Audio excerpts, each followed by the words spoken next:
مزار اقدس پر جا کر کے کہنا. اس لیے علماء کرام نے فرمایا لَوَجَدُ اللَّهَ تَوَّابًا رَحِيمًا فرما کر کے یہ صرف صحابہ کے لیے حکم نہیں تھا بلکہ آج بھی اگر کوئی امتی اپنے نبی کو پکارتا ہے ان کے وسیلے سے رب کی بارگاہ میں دعا کرتا ہے اللہ رب العزت ضرور پوری فرماتا ہے.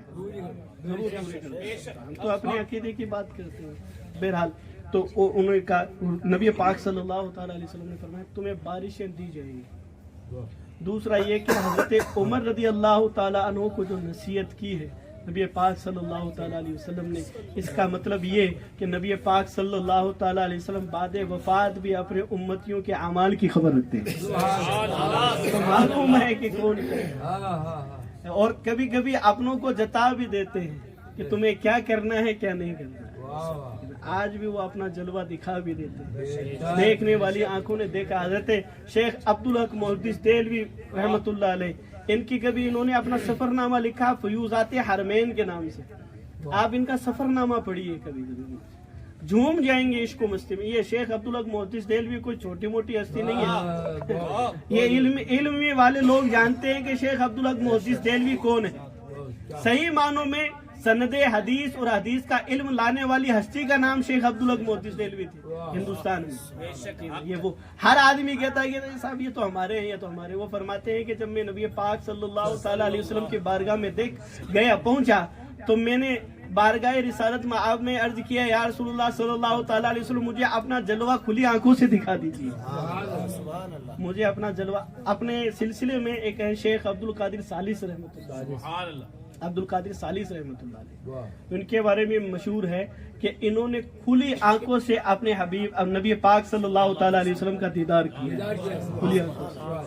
تو شیخ عبدالحق محدث دہلوی فرمائے کہ میں نے جب نظر نبی پاک صلی اللہ تعالیٰ علیہ وسلم کے حجرہ انور پر ڈالی تو نبی پاک صلی اللہ تعالیٰ علیہ وسلم نے کرم فرمایا کی اور میں نے حضور علیہ السلام کی جاگتی آنکھوں سے دیدار کیا. اور فرمایا کہ مجھے یہاں تک یوں محسوس ہوا کہ الگ الگ طریقے سے الگ الگ جہتوں سے نبی پاک صلی اللہ تعالیٰ علیہ وسلم کی بارگاہ میں آوازیں آ رہی ہیں یا رسول اللہ, اور حضور ادھر توجہ بھی فرما رہے ہیں.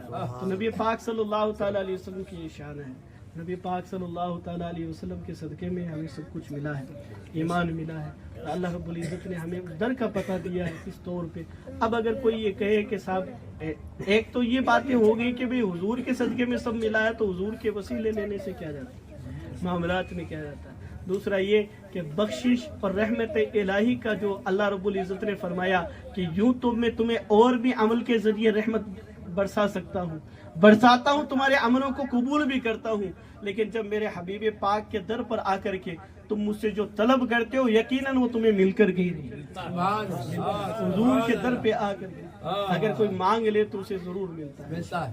حضرت ربیعہ رضی اللہ تعالیٰ عنہ حضور کے خاص خادم تھے. انہوں نے حضور کو وضو وغیرہ فرمایا کرتے تھے تو وہ اس میں مدد کیا کرتے تھے, یہ خدمت انجام دیتے تھے. ایک دن نبی پاک صلی اللہ تعالیٰ علیہ وسلم جوش رحمت میں تھے تو حضور علیہ السلام نے فرمایا سل یا ربیعہ, اے ربیعہ مانگ کیا مانگتا ہے. یہ تو بخاری کی روایت ہے. اور معجم طبرانی میں ایک اور جملہ ہے سلنی یا ربیعہ آتیتک, اے ربیعہ مانگ مجھ سے مانگ, مجھ سے مانگ, مجھ سے. آتیتک میں تجھے دوں گا, میں تجھے دوں گا. دیکھیں یہ جو زبان ہے نا, اس زبان کو خدا نے اپنا کلام کہا ہے, مصطفیٰ کے ہاتھ کو خدا نے اپنا ہاتھ کہا ہے. یہ وہ کلام ہے, اس میں شرک کا کوئی پہلو نہیں ہوتا ہے. ہم تو یہ کہتے ہیں کہ یہ جو مزدائے جنت جو سنایا گیا تھا وہ مصطفیٰ کی زبان پہ حقیقت میں کلام الہی تھا. سلنی آتیتک, اے ربیعہ مجھ سے مانگ میں تجھے دیتا ہوں. اب صحابی بھی تھے نا, اسألوک یا رسول اللہ میں آپ سے مانگتا ہوں. اسألوک یا رسول اللہ میں آپ سے مانگتا ہوں, آپ سے. مرافقتک فی الجنہ, جنت میں آپ کی رفاقت چاہتا ہوں. اب یہاں پہ بھی سمجھنے کی بات ہے, یہاں پہ بھی سمجھ. دیکھو صحابی نے جو مانگا نا ایک عاشق کی نظر اگر اس پہ پڑے گی تو وہ سمجھے گا کیا مانگے. انہوں نے جنت نہیں مانگی خالی, انہوں نے کہا یا رسول اللہ میں جنت تو چاہتا ہوں, ساتھ میں آپ کا ساتھ بھی چاہتا ہوں. مجھے وہ جنت چاہیے جو جنت بھی ہو اس میں جلوہ مصطفیٰ بھی ہو. ان کی عبادتیں, ان کی ریاضتیں کبھی حضور کے بغیر پوری ہی نہیں ہوتی. بخاری شریف ہے, بخاری شریف میں کتاب الصلاۃ وغیرہ میں آپ دیکھیں حضرت ابوبکر صدیق رضی اللہ تعالیٰ عنہ صحابہ کرام کو نماز پڑھا رہے ہیں. حضور علیہ الصلوۃ والسلام 3-4 دن سے بیمار ہیں, علیل ہیں. نبی پاک صلی اللہ تعالیٰ علیہ وسلم نے ایک مرتبہ حضرت ابوبکر صدیق رضی اللہ تعالیٰ عنہ نماز پڑھا رہے تھے, نیت باندھی, سب کچھ ہوا. اچانک صحابہ کرام نے ایک الگ سا جلوہ دیکھ لیا اور دیکھا ہے کہ آج اتنے دن کے بعد مصطفیٰ جان رحمت اپنی کھڑکی سے جھانک رہے ہیں, حجرہ مصطفیٰ سے جھانک رہے. حضرت ملا علی قاری نے فرمایا کہ صحابہ کرام کو پتہ کیسے چلا کہ حضور, اب آپ نے جنہوں نے عمرہ کیا نا وہ تو جانتے ہوں گے کہ جہاں ممبر رسول ہے, جیسے مان لیجیے کہ یہ میں یہاں بیٹھا ہوں نا, یہ تو ہو گیا ممبر رسول, اور نبی پاک صلی اللہ تعالیٰ علیہ وسلم کا حجرہ تھوڑا سا ٹیڑھا پڑتا ہے وہاں پہ. مان لیجیے یہ پیڑ ہے نا اس سائیڈ میں یوں پڑتا ہے. حضرت ابوبکر صدیق نماز پڑھا رہے ہیں, وہ امام ہے, ٹھیک ہے. اب اگر مان لو کہ حضرت ابوبکر صدیق کو دیکھنا ہوگا نا تو وہ یوں دیکھیں گے. پہلی صف والے ہیں تو ان کو دیکھنا ہوگا تو وہ موڑ کر کے دیکھیں گے, ورنہ نہیں دیکھ پائیں گے حضور. تو حضرت ملا علی قاری رحمۃ اللہ علیہ فرماتے ہیں کہ ان کو پتہ کیسے چلا کہ حضور دیکھ رہے ہیں. حضور کا پتہ کیسے چلا, وہ تو حالت نماز میں تھے. تو کہنے لگے اصل میں مصطفیٰ صلی اللہ تعالیٰ علیہ وسلم جب پردہ ہٹایا پوری مسجد نور سے منور ہو گئی. اس خاص نور نے بتا دیا حضور یہی ہے. اور صحابہ کی بات بھی تھی, صحابہ خود فرماتے ہیں, بہقی شریف کی روایت ہے کہ صحابہ فرماتے ہیں, فرمائے کہ جب ہمیں حضور کو تلاش کرنا ہوتا تھا تو ہم کسی سے پوچھتے نہیں تھے, بس خوشبوؤں کو سونگتے چلے جاتے تھے, حضور کا پتہ مل جاتا تھا, حضور کا پتہ مل جاتا تھا. حضرت ابو ہریرہ کو پوچھے کوئی جا کر کے, ابو ہریرہ تم حضور کو کیسے پہچان گئے؟ نبی پاک صلی اللہ تعالی, حضرت ابو ہریرہ فرماتے ہیں ہمارے درمیان موجود تھے. متفق علیہ حدیث شریف ہے, مسلم اور بخاری دونوں میں روایت کیا گیا ہے. تو بہرحال فرماتے ہیں حضرت ابو ہریرہ حضور علیہ الصلوۃ والسلام اچانک اٹھ کے چلے گئے, اچانک اٹھ کر کے چلے گئے. جب اچانک اٹھ کے چلے گئے تو ہم نے سوچا کہ کہیں حضور کو کوئی تکلیف نہیں دیتے, ہم تلاش میں نکل پڑے. تو حضرت ابو ہریرہ کہتے ہیں کہ سب سے پہلے میں اٹھ کر کے گیا, میں حضور کو تلاش کرتا پہنچا, ایک باغ کے پاس پہنچا. اب اس میں جانے کا مجھے راستہ نہیں مل رہا تھا, اور حضرت ابو ہریرہ کہتے ہیں بھی میرا دل بے چین تھا کہ حضور اسی باغ میں ہے. اب اس کی وجہ میں بتاتا ہوں. حضرت ابو ہریرہ کہتے ہیں مجھے اس باغ میں جانے کا راستہ نہیں ملا, ایک چھوٹا سا نالا ملا, میں اس میں گھس گیا, اور میں ایک دم پورا سمیٹ کر کے اس کے اندر سے گیا تو میں باغ میں داخل ہو گیا. تو علماء کرام فرماتے ہیں کہ حضرت ابو ہریرہ کا بے چین ہونا اور اس طرح سے باغ میں داخل ہونا, پہلی بات تو یہ کہ اس کا مطلب یہ ہے کہ دیواریں بہت اونچی تھی, ورنہ تو لانگ کر کے بھی جا سکتے تھے, اوپر سے بھی جا سکتے تھے. اس کا مطلب یہ کہ دیواریں بہت اونچی تھی. تو حضرت ابو ہریرہ کو یقین کیسے ہوا کہ مصطفیٰ اس باغ میں ہے؟ تو کہا 2 وجہ ہو سکتی ہے. ایک تو یہ کہ اس باغ میں گرچہ پھول ہوتے ہوں گے, گرچہ الگ الگ خوشبو والے پھول ہوں گے, لیکن خوشبو مصطفیٰ ایسی تھی کہ پھولوں کے خوشبو پہ غالب آ گئی. اور حضرت ابو ہریرہ کہ یہ خوشبو کسی پھول کی نہیں ہو سکتی, یہ تو کسی آمینہ کے پھول کی ہو سکتی ہے, یہ تو کوئی باغ خلیل کا کوئی پھول ہو سکتا ہے جس کی یہ خوشبو ہے. اور فرماتے ہیں, فرمایا کہ یا پھر دوسری بات یہ کہ نبی پاک صلی اللہ تعالی علیہ وسلم جب رنگ نور میں ہوتے تھے تو آپ کی روشنی اس قدر نکلتی تھی کہ سورج کی روشنی پر بھی آپ کی روشنی غالب آ جاتی تھی. دن کا وقت تھا, تو حضور جب منور ہوتے تھے, جب مسئلے نورانیت میں آتے تھے, لباس نورانیت میں آتے تھے, تو آپ کی روشنی سورج کی روشنی پر بھی غالب آ جاتی تھی. سورج کی روشنی ماند پڑ جاتے تھے حضور علیہ الصلوۃ والسلام کی روشنی. تو فرمایا خوشبو اور نورانیت مصطفیٰ کا صدقہ تھا کہ حضرت ابو ہریرہ نے پہچان لیا مصطفیٰ اسی باغ میں. تو حضور علیہ الصلوۃ والسلام کی پہچان ہے. حضرت ابو الخیر اختہ رضی اللہ تعالیٰ عنہ, یہ مشہور تابعین میں سے آتے ہیں, امام بخاری کے استاذوں کے بھی استاذ کہلائے جاتے ہیں. فرماتے ہیں کہ ایک بار میں مدینہ میں تھا اور مجھے نا 2 دن سے بھوک لگ رہی تھی, کھانا مجھے ملا ہی نہیں. میں نے نبی پاک صلی اللہ تعالیٰ علیہ وسلم کے مزار اقدس کی طرف رخ کر کے کہا انا ضیفک یا رسول اللہ، یا رسول اللہ میں بھوکا ہوں اور میں آپ کا مہمان ہوں، آقا آپ کے در پر پڑا رہنے والا بھوکا رہے گا؟ فرمایا میری آنکھ لگی تو میں نے دیکھا کہ حضرت علی لوگوں کو ہٹا رہے ہیں کہ جلدی جلدی ہٹو، مصطفیٰ صلی اللہ تعالیٰ علیہ وسلم تشریف لا رہے ہیں۔ اور حضور علیہ الصلوۃ والسلام میرے پاس تشریف لائے تو نبی پاک صلی اللہ تعالیٰ علیہ وسلم کے دست مبارک میں روٹی تھی اور مجھے آ کے کہا کہ بھوک لگ رہی ہے۔ میں نے عرض کیا ہاں یا رسول اللہ بھوک لگ رہی ہے۔ آپ صلی اللہ تعالیٰ علیہ وسلم نے وہ روٹی کا ٹکڑا مجھے دے دیا، میں نے خواب میں ہی اس روٹی کے ٹکڑے کو کھانا شروع کیا۔ آدھی کھائی تھی کہ میری آنکھ کھل گئی، کیا دیکھتا ہوں کہ آدھی روٹی کا ٹکڑا اب بھی میرے ہاتھ میں موجود ہے۔ اور یہ نا کوئی لیلا مجنون کے ناولس وغیرہ کے نہیں سنا رہا ہوں میں، یہ وہ شخصیات ہیں جنہوں نے حدیثیں ہم تک پہنچائی، اور کوئی انگلی اٹھا کر کے دیکھے ابو الخیر اختہ پر، پھر بتاتے ہیں کہ کتنی حدیثوں کو آپ کھودو گے، ٹھیک ہے نا؟ یہ وہ ہستی ہے، یہ کوئی میں ناولس نہیں سنا رہا ہوں آپ کو۔ الحمدللہ جتنی ساری چیزیں ہیں وہ محدثین اور علماء کرام، مفسرین کرام جنہوں نے دین کی خدمتیں کی ہیں، جن کے صدقے میں، جن کے ذریعے سے دین ہم تک پہنچا ہے، میں ان کی بات آپ کو بتا رہا ہوں۔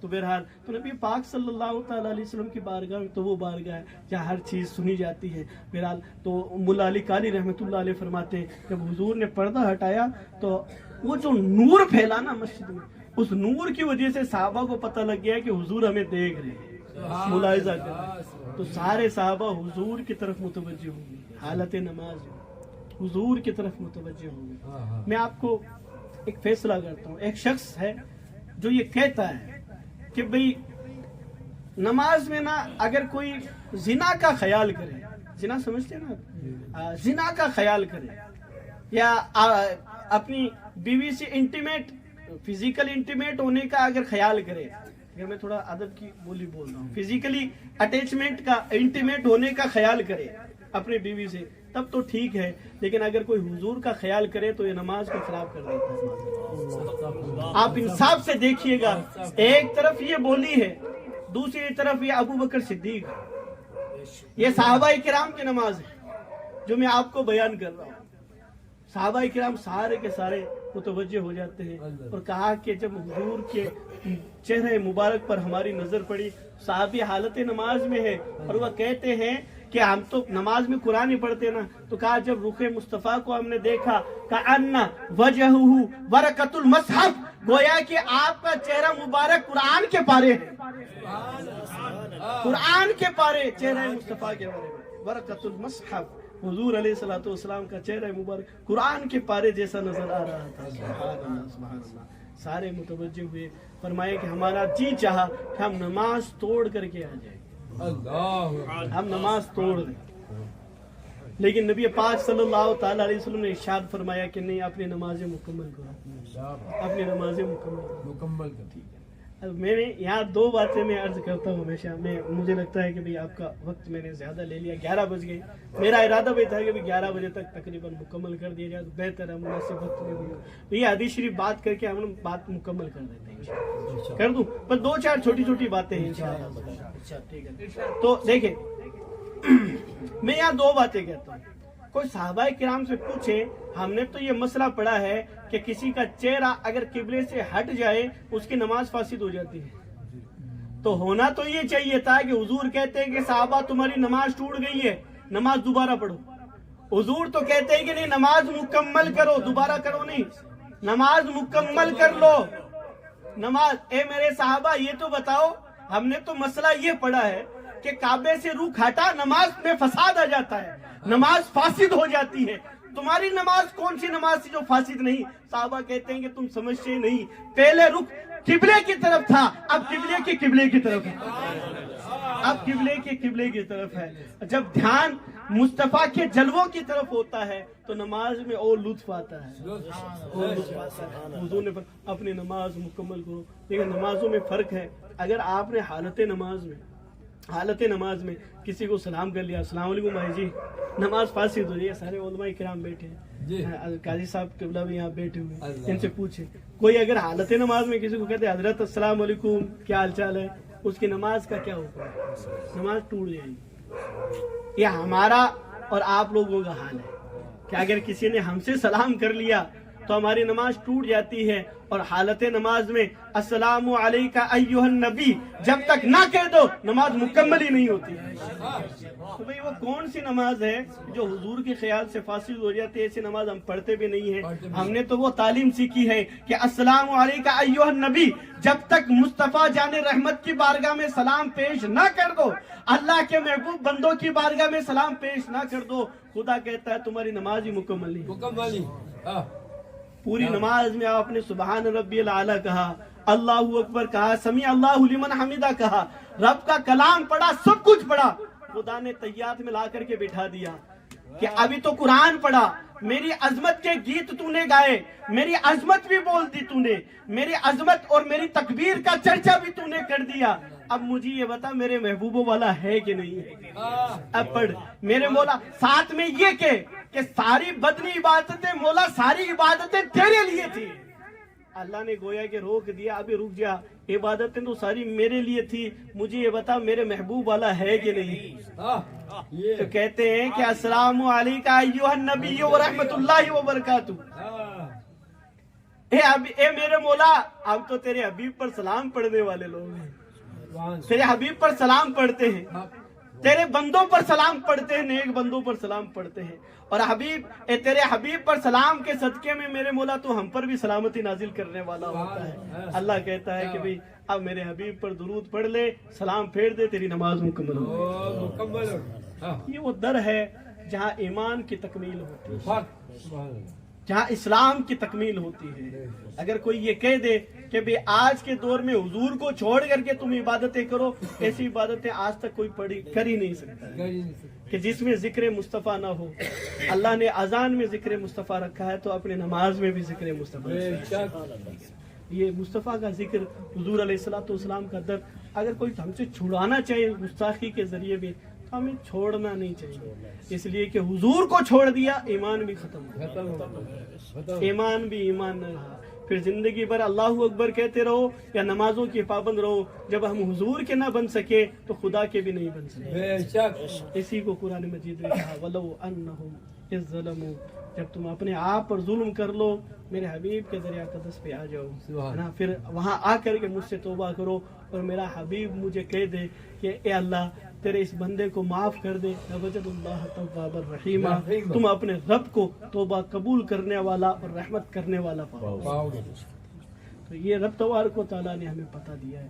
اللہ رب العزت جو بھی بولنے میں، بیان کرنے میں غلطیاں ہوئی اپنے فضل سے، کرم سے معاف فرمائے، اور ہمیں اپنے حبیب کے دامن سے مضبوطی کے ساتھ وابستہ رہنے کی توفیق عطا فرمائے، ہمارے ایمان کی حفاظت فرمائے، عقیدے کی حفاظت فرمائے، اور ہمیں مسلک اعلیٰ حضرت عقائد اہل سنت پر گامزن فرمائے۔ استغفر اللہ رب من کل ذنب واتوب الیہ وما علینا الا البلاغ۔ السلام علیکم۔